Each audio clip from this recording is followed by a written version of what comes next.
కష్టాలు వచ్చినప్పుడు, విపత్కర పరిస్థితులు ఏర్పడినప్పుడు మనిషి వినూత్నంగా ఆలోచిస్తాడు, తనలోని సృజనాత్మకతకు మెరుగులు పెడతాడు. అదేవిధంగా ఇప్పుడు ప్రజెంట్ ఇజ్రాయెల్ ఇరాన్ యుద్ధం నేపథ్యంలో కరీంనగర్లోని హోటల్ రంగం గ్యాస్ దొరకక తీవ్ర అవస్థలు పడుతుంది. ఇట్లాంటి పరిస్థితులలో గ్యాస్కు ప్రత్యామ్నాయంగా సరికొత్త ఆవిష్కరణలు పురుడు పోసుకుంటున్నాయి. ముఖ్యంగా కట్టెల పొయ్యిలు, తర్వాత డీజిల్తో నడిచే స్టవ్లు, ఎలక్ట్రిక్ వంట పాత్రలు అందుబాటులోకి వచ్చాయి. వాటి పనితీరు ఎట్లా ఉంది, నిజానికి గ్యాస్ కొరతను హోటల్ యజమానులు ఎట్లా అధిగమిస్తున్నారు, ఇప్పుడు ఈ గ్రౌండ్ రిపోర్ట్ ద్వారా తెలుసుకుందాం.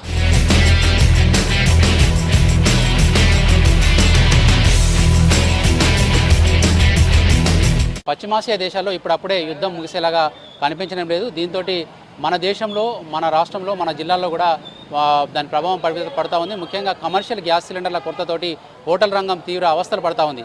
దీంతో ప్రత్యామ్నాయాలు వెతుక్కుంటూ ఉన్నారు. ఆ ప్రత్యామ్నాయాల భాగంగా ప్రజెంట్ మనం కరీంనగర్ భగత్ నగర్లోని ఆవకాయ్ హోటల్ దగ్గర ఉన్నాం. ఇక టిఫిన్ సెంటర్లో ఇంతకాలం వీళ్ళు గ్యాస్పై వంటలు చేస్తూ టిఫిన్స్ సర్వ్ చేసేవాళ్ళు. కానీ ఆ గ్యాస్ కొరత ఎప్పుడైతే ఏర్పడదో దానికి ప్రత్యేకంగా ఒకటి ఎలక్ట్రికల్ హీటర్ తీసుకొచ్చారు. దాని ద్వారానే ఈ పూరీలు కాల్చడం కావచ్చు, తర్వాత మిగతా అన్ని ఫ్రై ఐటమ్స్ అన్నీ కూడా దీని మీద చేస్తూ ఉన్నారు. దీనికి సంబంధించి ఈ ఆలోచన ఎట్లా వచ్చింది తెలుసుకునేందుకు హోటల్ యజమాని పనిత గారు ఉన్నారు. ముఖ్యంగా మేడం, పనిత గారు, ఎట్లా వచ్చిందండి ఈ ఆలోచన మీకు? అంటే దీని ఎన్ని రోజుల నుంచి గ్యాస్ సమస్యలు ఎదుర్కొన్న తర్వాత ఇది తీసుకొచ్చారు?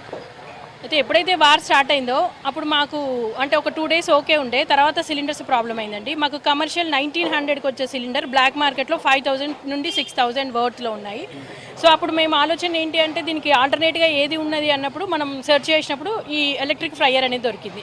సో దానికోసం మనం ఏం చేసామంటే ఎలక్ట్రిక్ ఫ్రైయర్ పెడితే ఇప్పుడు మనకి దీంట్లో ఏంటంటే సింగిల్ ఫేస్తో నడుస్తుంది కాబట్టి ఎక్కడైనా పెట్టుకోవచ్చు. సో మళ్ళీ దానికి 3 phase తీసుకోవడం అట్లా లేకుండా ఇది మంచిగా వర్కౌట్ అవుతుంది. ఇప్పుడు మార్నింగ్ అవర్స్లో దీంట్లో వడ, బోండా, పూరితో పాటుగా సాయంత్రం ఈవినింగ్ స్నాక్స్ ఉంటాయి. మసాలా వడ కానివ్వండి, మిర్చి కానివ్వండి, పునుగులు కానివ్వండి, అలాంటివి కూడా ఇది వర్కౌట్ అవుతుంది. సో ప్రజెంట్ మార్కెట్లో మనం ఇప్పుడు మాకు రోజు ఒక 2 నుండి 3 సిలిండర్లు అవసరం ఉంటాయి. అంటే ఆల్టర్నేట్గా పూరికి ఒకటి, దోశకు ఒకటి, అట్లా సిచ్యువేషన్లో రోజుకి 4,000 to 5,000 ఎక్స్పెండ్ చేసి మనం ఈ బిజినెస్ రన్ చేయడం కూడా చాలా కష్టం ఉంటుంది. ఇది 27,000. అంటే మేము బిఫోర్ తెప్పించాం కాబట్టి ఇది అంటే కంపెనీది కాబట్టి కోయంబత్తూరు నుండి తెప్పించాం. 27,000 ప్లస్ GST పడింది. బట్ రోజు మనము 3,000 to 4,000 ఎక్స్పెండ్ చేస్తే ఒక 1 month ఇప్పుడైతే వార్ క్లోజ్ అయ్యే సిచ్యువేషన్లో లేదు. మనకి ఇంకా రాను ఈ కమర్షియల్, ఎందుకంటే డొమెస్టిక్ మెయిన్ కాబట్టి గవర్నమెంట్ కూడా ఇళ్లలో రెసిడెన్షియల్ పర్పస్ డొమెస్టిక్ సిలిండర్స్ని ఎక్కువ రిలీజ్ చేస్తుంది, కానీ కమర్షియల్ తక్కువగా ఉంది. కాబట్టి రాబోయే రోజుల్లో బిజినెస్కి చాలా ప్రాబ్లం అయ్యే ఛాన్సెస్ ఉంది. కాబట్టి ఒక్కసారి 30,000 పెట్టినా కానీ మనం డైలీ 3,000 to 4,000 ఎక్స్పెండ్ చేయకన్నా దీనికి బెటర్ అని ఆప్షన్. కరెంటు ఎంత కాలుతుంది మీరు క్యాలిక్యులేట్ చేశారు ఇప్పటివరకు క్యాలిక్యులేట్ చేయలేదు, కానీ 10 daysలో మనం బ్లాక్ మార్కెట్లో సిలిండర్స్ కొని పెట్టే దానికన్నా ఇది మనకు వర్తబుల్. ప్లస్ ఏంటి అంటే ఉన్న సిచ్యువేషన్లో అసలు ఎంత బ్లాక్ మార్కెట్లో కొన్నా కానీ మా అవసరానికి తగ్గట్టు దొరికే పరిస్థితిలో మాత్రం లేవు. ఎందుకంటే మేము డైలీ 3 to 4 కావాలి మాకు మార్నింగ్ టు ఈవినింగ్. సో అలాంటి దొరికే సిచ్యువేషన్ లేదు. రోజుకు 10,000 పెట్టి మనం ఈ బిజినెస్ చేసి మనము సంపాదించేది కూడా ఏముండదు. ఇట్లాంటి మార్కెట్లో చాలా అవైలబుల్లో ఉన్నాయి కాబట్టి ప్రజలందరూ దీని వైపు వెళ్లాల్సిందిగా కోరుతున్నాం. మాస్టర్, మీరు గతంలో గ్యాస్ మీద చేసిన దానికి దీని మీద చేసిన దానికి ఏం తేడా గమనించారండి? ఇది మంచి హాయిగా ఉంది, రిస్క్ లేకుండా మంచిగా హాయిగా ఉంది, రిస్క్ లేదు.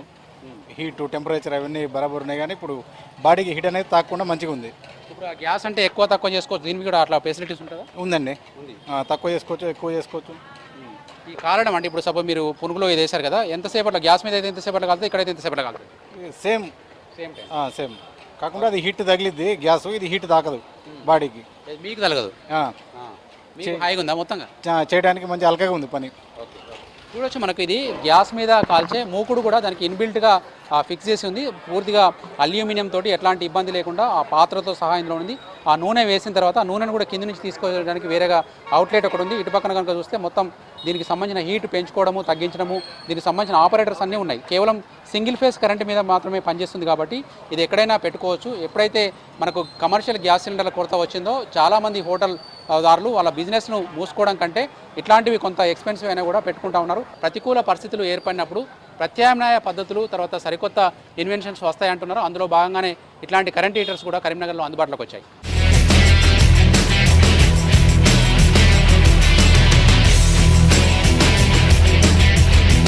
గ్యాస్ లేకపోవడం వల్ల దాదాపు 5-6 రోజులు మూతపడిన హోటల్ ఇది.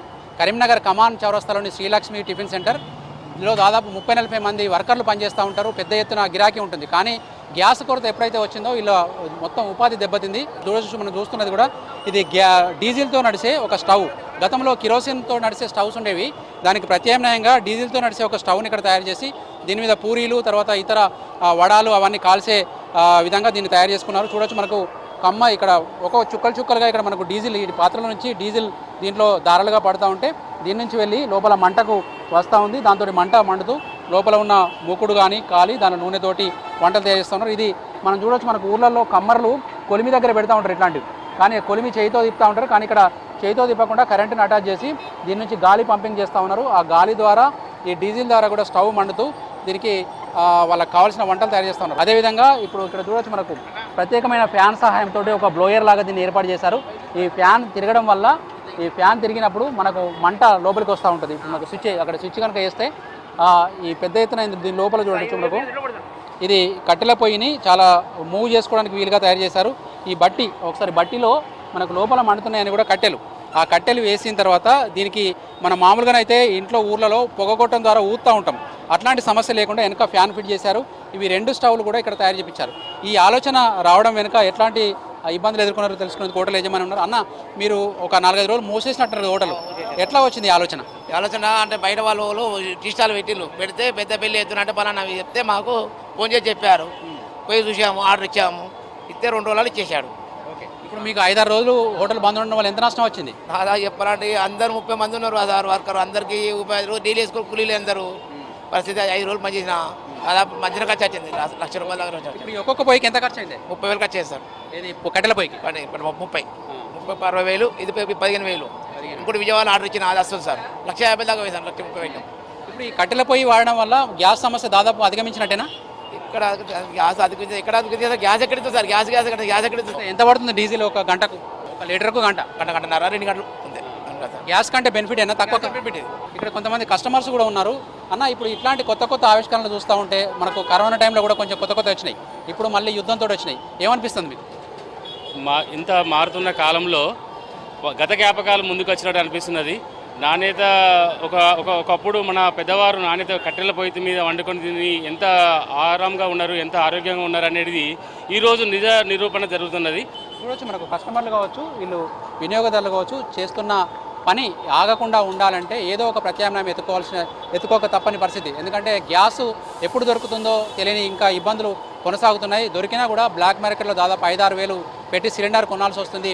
ఇవన్నీ సమస్యలకు పరిష్కారంగా ఇప్పుడు కట్టెల పొయ్యిలు, తర్వాత డీజిల్తో నడిచే స్టవ్లు, తర్వాత కరెంట్ హీటర్లు అందుబాటులోకి వచ్చినాయి అనేది మనకి ఇప్పుడు తెలుస్తూ ఉంది. ఒకవైపు ఇబ్బంది కలుగుతూ ఉంటే మరొక వైపు ప్రత్యామ్నాయ ఉపాధి మార్గాలు కూడా దీనివల్ల కలుగుతున్నాయని చెప్పొచ్చు.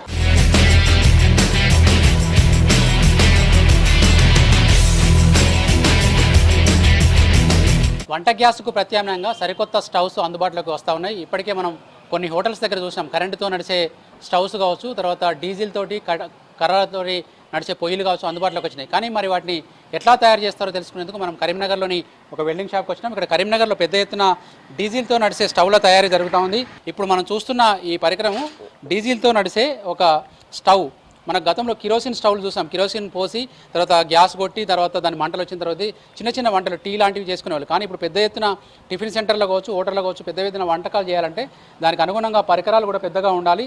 ఆ మేరకు ఈ వెల్డింగ్ షాప్కు చాలా పెద్ద ఎత్తున ఆర్డర్స్ వచ్చినాయి. ఇక్కడ చూడొచ్చు, ఒక చిన్న పరికరం బ్లోయర్ ఇది. దీని తర్వాత ఇక్కడ ఒక ట్యాంక్ కనిపిస్తూ ఉంది. ట్యాంకు డీజిల్ పోసే ట్యాంక్ ఇది. తర్వాత ఇదంతా స్టవ్కు సంబంధించిన పరికరం.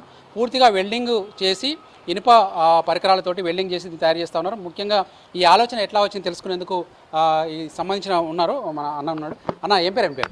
సురేష్ నా పేరు. సురేష్ భయ్య, ఎట్లా వచ్చింది మీకు ఆలోచన ఇవి తయారు చేయాలనే ఆలోచన? తయారు చేయాలనే ఆలోచన ఇప్పుడు యుద్ధం వల్ల మనకు గ్యాస్ సప్లై తగ్గిపోయింది కాబట్టి ప్రత్యామ్నాయంగా హోటల్స్ కానీ ప్రతి ఒక్క రెస్టారెంట్ కానీ ఇవి చిన్న కొట్ల వాళ్ళకి తయారు చేసి ఏదో ఒకటి తయారు చేసి ఎలాగైనా తయారు చేసి మనం డీజిల్తో నడిచే యంత్రాన్ని తయారు చేద్దామని కనుగొనడానికి దాన్ని ఒక రోజు ఒక 2 డేస్ పట్టింది. దానికి ప్రస్తుతానికి 1 లీటర్ డీజిల్తోని 3 గంటల నుండి 4 గంటల వ్యవధిలో మనం ఏదైనా చేయొచ్చు. కుకింగ్ ఏదైనా పెద్ద ఎత్తున వంట చేసుకోవచ్చు. 50 కిలోల నుంచి క్వింటల్ రైస్ వరకు ఉడుకుతుంది. ఈ పరికరం తయారీకి ఎంత ఖర్చు అవుతుందండి మీకు? పరికరం తయారడానికి 10 నుంచి 18 వేల రూపాయలు ఖర్చు అవుతుంది. ఎట్లా పనిచేస్తుంది ఒకసారి చెప్పండి. దీని ఇప్పుడు ప్రస్తుతానికి దీనిలో డీజిల్ పోయాలి. డీజిల్ పోసి ఇక్కడ నుండి కరెంట్ సప్లై, కరెంట్ నుండి బ్లోయర్ ఆన్ చేసి దీనిలో మంట వెలిగించాలి. మంట వెలిగించిన తర్వాత బ్లోయర్ ఆన్ చేస్తుంటే 1 డ్రాప్ డీజిల్ 1 డ్రాప్ ఇక్కడ నుంచి ట్యాప్ నుండి కిందికి వస్తుంటే మంట ఫైర్ ఎంత కావాలంటే అంత అడ్జస్ట్మెంట్ చేసుకోవాలి. నీకు కొంచెం మంట రావాలంటే చిన్నగా, కొంచెం పెద్ద మంట రావాలంటే డీజిల్ అధికంగా కొంచెం కొంచెం డ్రాప్ వెళ్తూ ఉంటుంది. దానివల్ల అక్కడ మంట వస్తుంది. చాలా వరకు ఇప్పటికి ఆర్డర్స్ తీసుకుంటున్నాం మేము. ప్రస్తుతానికి అందించడానికి చాలా టైం పడుతుంది. ఒక్కొక్క ఆర్డర్ ఒక్కొక్క ఐటమ్ ఒక్కటి తయారు చేయాలంటే 1 to 2 days పడుతుందండి. మొదట్లో మీకు ఫస్ట్ ఈ ఐడియా ఎక్కడికి వెళ్ళి క్యాప్చర్ చేశారు? మేము ఐడియాను ప్రస్తుతానికి యూట్యూబ్లో చూసాం. ఫస్ట్ యూట్యూబ్లో చూసాం. తర్వాత ఆ పరికరం ఎట్లా చేద్దాము అని ఇద్దరం కూర్చుండి దాన్ని ఆలోచించి యూట్యూబ్లో చూసుకుంటూ దాన్ని తయారు చేయడం జరిగింది. మీకు ఒక ఆర్డర్ ఇస్తే ఎన్ని రోజులలో మీరు దీన్ని డెలివరీ చేయగలుగుతారు? 1-2 daysలో రెడీ చేసి ఇవ్వగలరు. కానీ మీకు ఇది సరికొత్త ఉపాధి వెల్డింగ్ షాప్లకు. గతంలో ఈ గిరాకీ లేదు కదా, ఎట్లా చూస్తారు దీన్ని? అంటే వాళ్ళకేం ఉపాధి పోయింది, మీకేం ఉపాధి వచ్చింది, మళ్ళీ మీకు ఉపాధి రావడం వల్ల వాళ్ళకు కూడా ఉపాధి దొరుకుతుంది. ఇదంతా ఎట్లా ఉంది? బాగా చాలా ఆనందంగా అనిపిస్తుంది. మేము ఇంకా చేసి వాళ్ళకి సాయం చేయాలని. అంటే మీరు ఒక డీజిల్ అయినా ఇంకా వేరే ఇంధనం ఏదైనా వాడచ్చా? ఆయిల్ డీజిల్ మిక్సింగ్ చేసి వాడితే బాగా పనిచేస్తుంది. పొగలాంటిది ఏమైనా వస్తుందా? కాలుష్యం ఏమైనా? ఏం లేదండి, ఎలాంటిది ఎలా ఉండదు. ఇది అయితే 3 నుండి 4 లీటర్ పడుతుంది. మనకు ఒక 5-6 గంటలు వస్తుంది. గ్యాస్ ఎప్పుడైతే కొరత ఏర్పడ్డదో మనిషిలో కూడా కొత్త ఆలోచనలు వస్తున్నాయి కదా. అవును సార్, ఇంతకుముందు గ్యాస్ ఉండబట్టి మనం ఏంటంటే దాని మీదనే చాలామంది ఆధారపడ్డారు. ప్లస్ ఏంటంటే ఇంకో థాట్ లేకుండే. ఇప్పుడు ఏంటంటే కొత్తగా ఏంటంటే ఇప్పుడు గ్యాస్ షార్టేజ్ వల్ల ఇవన్నీ మనకి తెలివి అనేది కొంచెం మనకి పెరిగింది కాబట్టి, మనకి అవగాహన వచ్చింది కాబట్టి, మనం దేనివల్ల అయితే మనం వర్క్ నడుస్తుందో ఇప్పుడు అవన్నీ తెలుసుకొని మనం ఇప్పుడు ఇలాంటి క్రియేషన్ నడుస్తుంది. అంటే మనిషికి కష్టం వచ్చినప్పుడే కొత్త కొత్త ఆలోచనలు వస్తున్నాయి. వెల్డింగ్ షాప్లకు మీ గతంలో మీరు తయారు చేసే పరికరాలకు ఇప్పుడు కొత్త రకం పరికరం తయారు చేస్తున్నారు. ఇప్పుడు భవిష్యత్తులో ఆ పనులన్నీ ఆపి ఇవే తయారు చేయాల్సి రావచ్చు. ఏమైనా మ్యాన్ పవర్ పెంచుకునే ఆలోచన చేస్తున్నారా? మ్యాన్ పవర్ తప్పకుండా పెంచుకుంటామండి. ప్రస్తుతానికి ఉన్న ఆపద టైంలో ఇలా చేయడం కరెక్ట్ కాదు. షాపులలో కానీ అక్కడ మార్కెట్, హైదరాబాద్ మార్కెట్ కానీ వీళ్ళకి వచ్చే మార్కెట్ నుంచి కూడా అక్కడ స్టాక్ బ్లాక్ చేశారు. దానివల్ల రేటు కూడా ఎక్కువ అవుతుంది. కాబట్టి ఏదో చిన్న ఉపాధి కల్పించుకున్న టిఫిన్ సెంటర్ వాళ్ళకు 10,000, 8,000, 9,000 అంటే చాలా ఇబ్బందికరంగా ఉంటుంది. కాబట్టి దాని బ్లోయర్ కొరత కూడా లేకుండా చూడాలని మేము రాష్ట్ర ప్రభుత్వాన్ని కూడా కోరుకుంటున్నాం. ఇది ముఖ్యంగా వెల్డింగ్ షాప్లో ఇప్పుడు సరికొత్త ఉపాధి రంగంగా ఇప్పుడు మనకు స్టవ్ల తయారీ మనకు ఏర్పడిందని చెప్పొచ్చు. చూస్తున్నది కేవలం డీజిల్తో నడిచే స్టవ్ మాత్రమే. అట్లా విధంగా కట్టెల పొయ్యితో నడిచే స్టవ్లు కూడా సేమ్ ఇలాగే వెల్డింగ్లతోటి తయారు చేస్తూ ఉన్నారు. కరీంనగర్ జిల్లాలో ఉన్న ఈ సెంటర్కి జగిత్యాల నుంచి కానీ, ఖమ్మం నుంచి కానీ చాలా చోట్ల నుంచి కూడా ఆర్డర్స్ వస్తూ ఉన్నాయి. ఇప్పుడున్న వ్యక్తులతోటి రోజుకు ఒక 2 రోజులు కష్టపడితే ఒక స్టవ్ తయారీ అవుతుంది. కాబట్టి ఇంకా పెద్ద ఎత్తున ఆర్డర్స్ వచ్చే అవకాశం ఉంది. కాబట్టి మ్యాన్ పవర్ని కూడా పెంచుకుంటామని చెప్పి వీళ్ళు చెప్తా ఉన్నారు.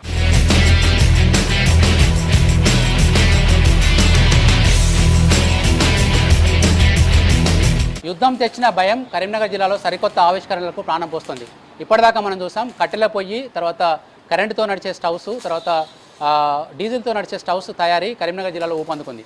అంతేకాదు మూతబడిన హోటళ్ళు కూడా ఒకటొకటిగా తెరుచుకుంటూ ఉన్నాయి. అంటే కష్టాలు వచ్చినప్పుడు మనిషి చేసే సరికొత్త ఆలోచనలు, సరికొత్త ఆవిష్కరణలకు పురుడు పోస్తాయని మరొకసారి నిరూపితమైంది. కెమెరామెన్ కవికుమార్తో వెంకటేష్, V6 న్యూస్, కరీంనగర్ జిల్లా నుంచి.